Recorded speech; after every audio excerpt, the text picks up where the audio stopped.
Gracias, presidente. Bueno, le reiteramos el agradecimiento y dar la bienvenida a ese puesto que tiene mucha responsabilidad y, como puede ver, hoy ha asistido a su comparecencia ante esta comisión a lo que es el día a día de esta Junta General del Principado, que cuando hay problemas se dicen y cuando no los hay también. Cuando se hace mal una gestión se dice y cuando no se hace mal también. Es decir, se magnifican todos los asuntos que tienen que ver con la acción política de un gobierno del Principado de Asturias. Porque, además, si por algo se ha caracterizado la política pesquera asturiana, siempre ha sido por la defensa a ultranza de la pesca artesanal. Bien dicho aquí, que es practicada por casi un 75% de nuestra flota. Y eso siempre ha traído consigo una defensa y ha implicado un apoyo continuo a la Federación de Cofradías de Pescadores del Principado de Asturias, que representa a todas las artes y que sabemos que reparte el único cupo que tiene asignado, que es el de la xarda por tripulantes. Cupo que, aunque aquí da la sensación de que todos los problemas se le vienen de la acción de gobierno del Principado de Asturias, por parte del Partido Popular quiere obviar su responsabilidad en el reparto desde el año 2014. Solamente con que el Gobierno central respete y acate las sentencias ya habríamos avanzado muchísimo, muchísimo, y hubiera mejorado la situación, que no es poco. Sin embargo, ya puede ver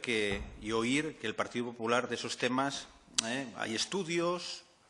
hay un estudio ahora, claro, después de los 100 días hay un estudio y para que cambie todos los años anteriores, desde el 2014, no hubo tiempo para solucionar una situación de desigualdad, pero no ya de desigualdad, sino además con sentencias. Pero bueno, irá viendo que esto es el día a día, ¿no? Este Gobierno ha hecho el máximo hincapié siempre en la necesidad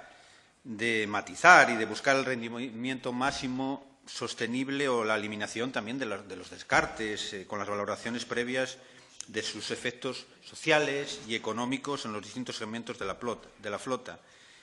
evitando el cumplimiento de los objetivos a costa del futuro de la propia actividad pesquera. Es decir, hay que dar prioridad a lo que hay que dar prioridad, porque a mí me llama la atención que cuando se hablan de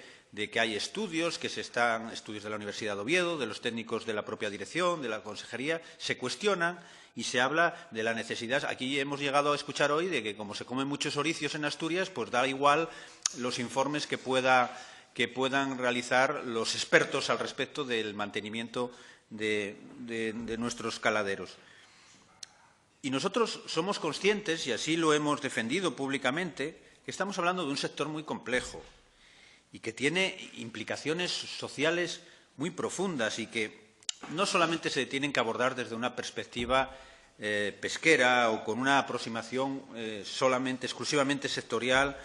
por cuanto las consecuencias de una pérdida de actividad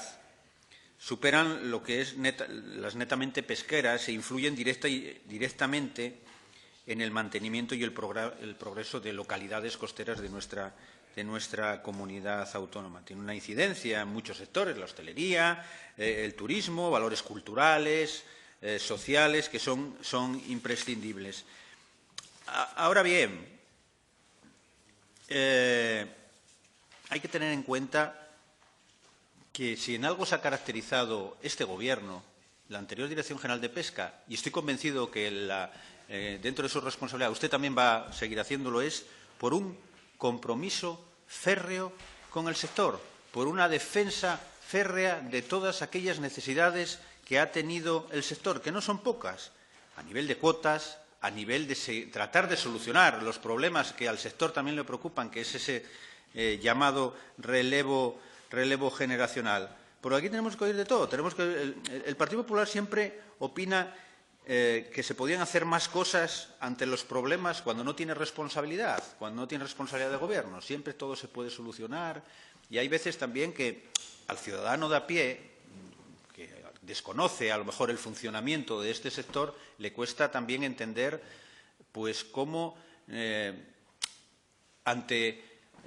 unas cuotas determinadas, por el hecho de que se hayan agotado antes de tiempo, como ha ocurrido con el bonito, pueda significar un problema y no hubiese sido a lo mejor un problema el que se hubiera prolongado mucho más en el tiempo debido a que durante determinadas semanas o días pues no se pudiera pescar, ¿no? Es verdad, al ciudadano le puede costar eso, decir, ¿cómo solucione esto? Bueno, solucione y negocie con otros países el aumento de cuota. Yo creo que hay que ser realistas y en primer lugar, lo que hay que tratar es que no haya discriminaciones entre comunidades autónomas y esa es una responsabilidad que va a tener usted de paliar los efectos dañinos que ha tenido sobre el sector pesquero asturiano el Gobierno del Partido Popular dentro del Ministerio en estos años que han transcurrido. Eso es una responsabilidad y yo espero y deseo que a través de su gestión y la gestión del nuevo Ministerio pues se cumpla con lo que objetivamente todos deseamos, es decir, que no se discrimine al sector pesquero asturiano. Desde este grupo parlamentario, desearle suerte y acierto en las decisiones que tenga que tomar. Gracias, señor presidente.